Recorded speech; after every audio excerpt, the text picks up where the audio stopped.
오늘 우리가 함께 있는 말씀은 스가랴서 4장 말씀입니다. 520년경, 주전 520년경에 스가랴 선지자로 스가랴 선지자가 부름을 받아서 하나님의 말씀을 백성들에게 전하는데 8가지의 환상이 계속 이어지고 있어요. 이 내용이 스가랴서 1장에서부터 6장까지 쭉 설명이 됩니다. 그때 연대는 성전 건축을 다시 시작을 하고 나서 대적자들의 반대에 의해서 16년 동안이나 성전이 완공되지 못하고 있는 상태였습니다. 그리고 이 스룹바벨이 이제 부름을 받아서 이 예언을 하고 나서 4년이 지납니다. 516년이 될 때 마침내 이 성전을 완공하게 돼요. 바로 이 4년 전에 부름을 받아서 이 8가지 환상을 통해서 하나님이 그 백성들에게 무슨 일을 행하실 것인가를 보여주는데, 가까이는 성전을 다시 재건하게 되리라 하는 것에 대한 약속, 더 멀리 나아가서는 장차 하나님께서 보내실 메시아를 통해서 진정한 교회를 세우시게 될 것에 대해서 예언해 주는 말씀이 주어지고 있어요. 오늘 우리가 있는 이 4장에서는 8가지 환상 가운데 5번째 환상의 내용입니다.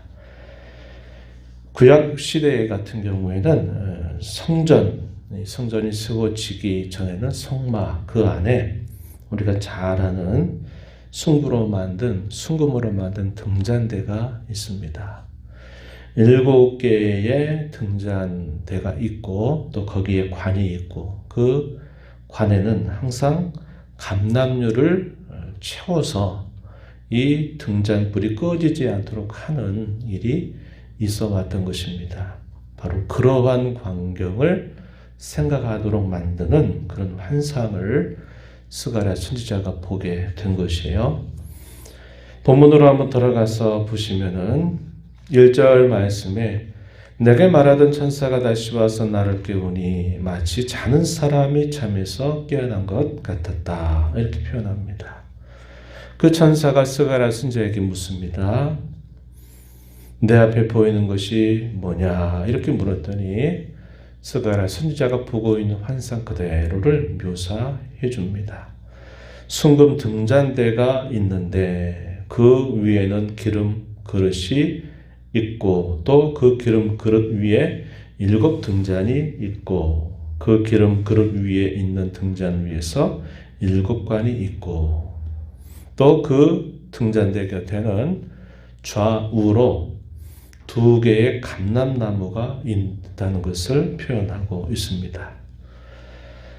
무슨 뜻이냐고, 그것이 무슨 뜻이냐고 천사에게 묻습니다. 그랬더니 그 천사가 설명해 주게 되는데, 그 내용이 5절 이하에서부터 쭉 소개가 됩니다. 5절 말씀에 보면은 먼저 6절입니다. 6절 물었더니 6절에 대답해 주시기를 여호와께서 스룹바벨에게 하신 말씀이 이러하다. 당시 스룹바벨은 첫 번째 포로 귀환에서 이끌었던 총독이었습니다. 그리고 우리가 앞에서 보는 당시의 대제사장은 누구냐면 여호수아라고 하는 대제사장이 실제로 있었어요. 그래서 이 스룹바벨에 대하여 선지자를 통해서 일러줘야 될 그 말씀을 이렇게 설명해 주고 있어요. 6절 중간 부분에 한번 보시면 만군의 여호와께서 말씀하시되 이는 힘으로 되지 않고 능력으로 되지 않고 오직 나의 영으로 된다, 이 말씀을 하십니다. 우리 많이 들어봤던 유명한 구절 이름을 알게 되죠. 이것은 이 말입니다. 이게 뭘까요? 지금 성전을 재건하겠다고 부푼 꿈을 안고서 와서 성전을 재건하는 중에 당시에 이 사마리아인들 가운데 대적자들이 일어나서 이 일들이 계속 방해를 받고 지연되고 있는 상황이었다 하는 겁니다.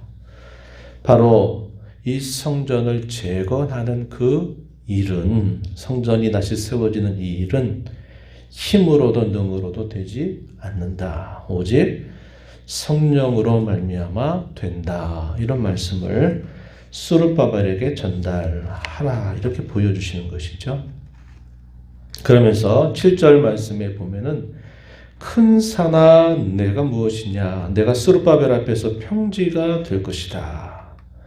그가 머릿돌을 내려놓을 때 무리가 외치기를 은총 은총이 그에게 있을지어다 하리라. 이렇게 표현을 합니다.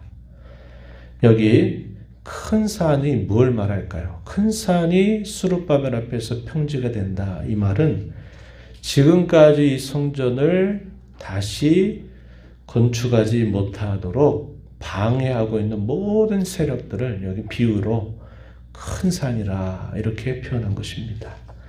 이제는 스룹바벨 앞에서 그 큰 산이 평지처럼 바뀌게 될 것이다. 이 말은 하나님께서 그의 영으로 말미암아 이 멈춰 서 있는 성전을 다시 완공하게 하시겠다. 어떠한 장애와 어떠한 방해물이 있다 할지라도 이 일들이 분명히 이루어지도록 하시겠다 하는 것을 예언해 주는 말씀이 되는 것입니다.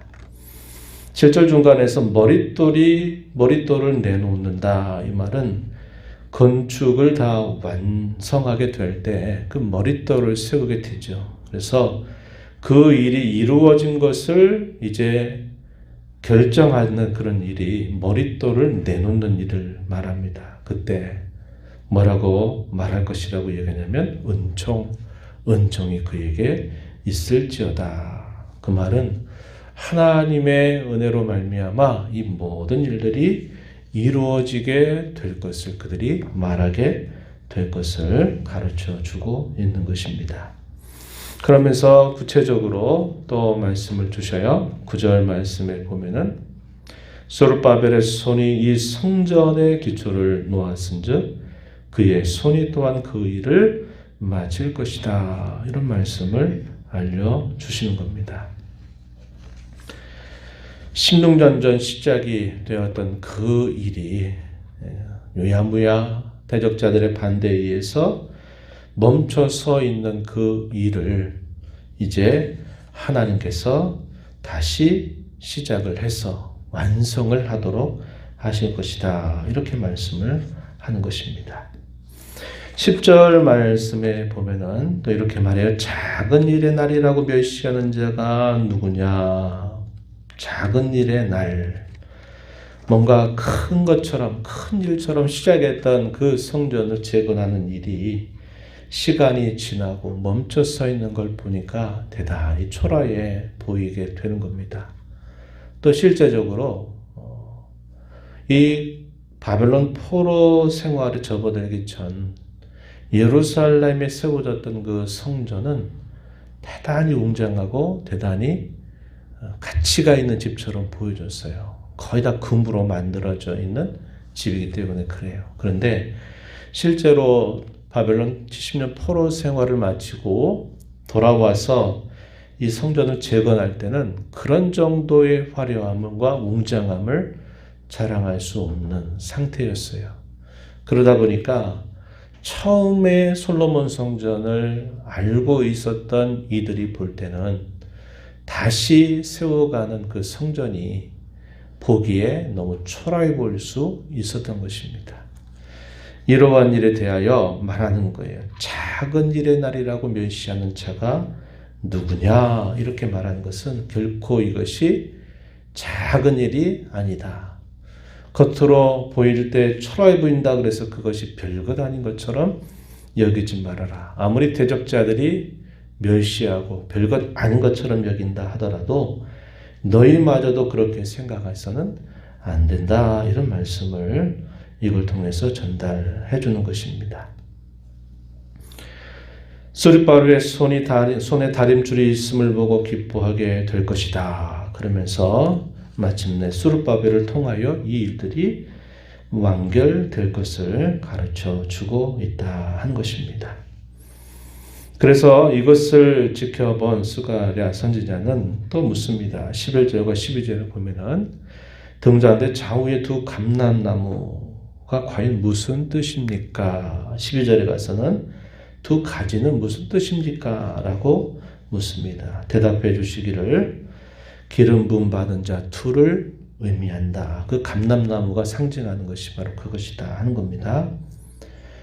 감람나무에서 거기에서 열매가 나오고 그 열매에서 나오는 기름을 사용하여서 이 등잔불이 꺼지지 않도록 하는 것이죠.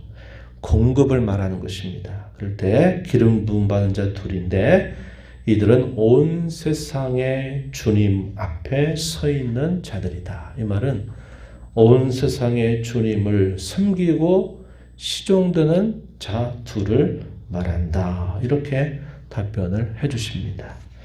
이 둘이 누구를 뜻하냐면 당시에 대제사장이 있던 여호수아 그리고 당시에 총독이었던 이 스룹바벨을 의미하고 있다 하는 것입니다. 이 세운 종들을 통해서 계속적으로 이 일들이 계속 진행되어 완결될 것을 가르쳐주고 있는 말씀이 된다 하는 것입니다. 이것은 가까이 무엇을 보여주는 말일까요? 멈춰서 있는 그 성전을 다시 시작하게 해서 완결시키겠다 하는 것을 보여주는 환상이에요. 그러나 이 환상이 궁극적으로 보여주는 뜻은 뭐냐면 하나님께서 보내실 메시아를 통해서 세우게 될 그의 교회, 더 나아가서는 그의 나라, 그의 나라를 설명해 주고 있다 하는 것입니다.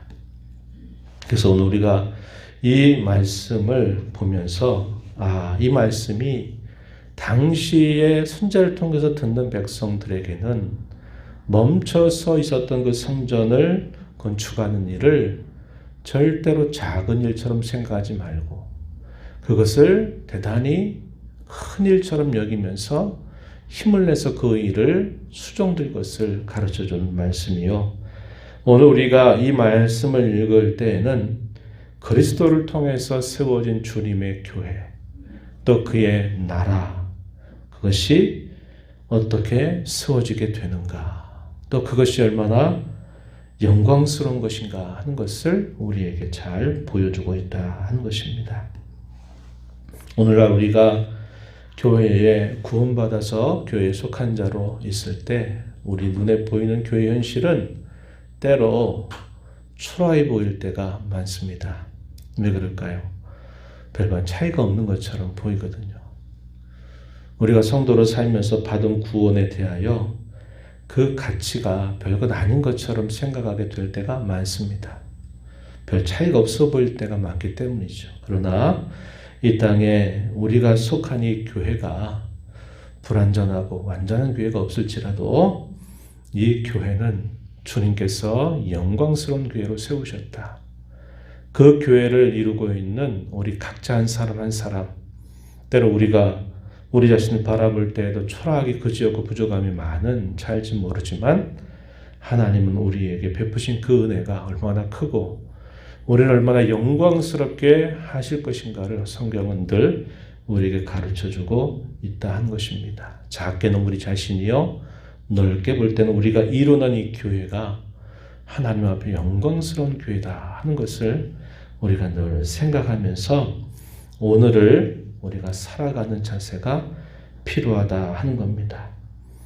교회가 교회다워지고 성도가 성도다워지고 또 교회가 사명을 잘 감당하고 또 성도로서 사명을 잘 감당하기 위해서는 우리의 힘과 능으로 되는 것이 아니라 성령의 능력과 성령의 은혜로 되는 일임을 우리 이걸 통해서 배우고 늘 성령의 인도와 성령의 충만하심을 간구하며 살아가는 저와 여러분이 되어야 합니다.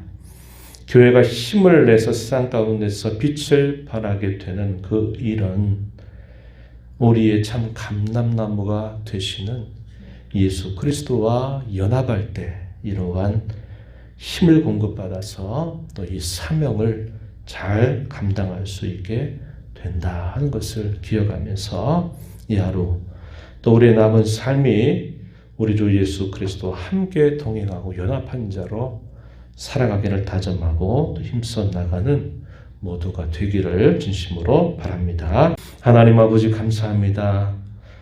지난밤에도 저에게 쉼을 허락하시고 또 이 새벽 시간 새날을 주시면서 저희들을 깨워 주 앞에 불러주시고 오늘도 앞서 행하시며 저희에게 주시는 말씀을 또다시 들으며 주께서 저희들을 얼마나 존귀하고 귀하게 여겨 주시는가를 깨우쳐 주신 것 감사합니다. 저희가 함께 이루는 교회가 또 불완전해 보이고 또 별것 아닌 것처럼 보일 때가 많을지 모르지만 그러나 우리 하나님께서 저희들을 얼마나 존귀하고 영광스럽게 하시는가를 저희들 언제나 바라보게 하여 주셔서 그러한 영광스러움이 이루어지게 될 그날을 언제나 소망하면서 날마다 성령의 은혜를 힘입고 우리의 주 되신 예수 그리스도와 연합된 삶을 살아가는 일에 힘을 기울여 살아가는 저희가 되게 해주시기를 바랍니다. 세상 가운데 구원의 밝은 빛을 잘 드러내며 살아가는 저희의 교회와 저희 자신이 되도록 하나님께서 은혜를 베풀어 주시옵소서. 은혜의 보호자 앞에 나와서 아버지 은혜를 구하는 모든 심령들의 간구를 기울여 주시고 응답해 주시기를 바라며 예수님의 이름으로 기도드리옵나이다. 아멘.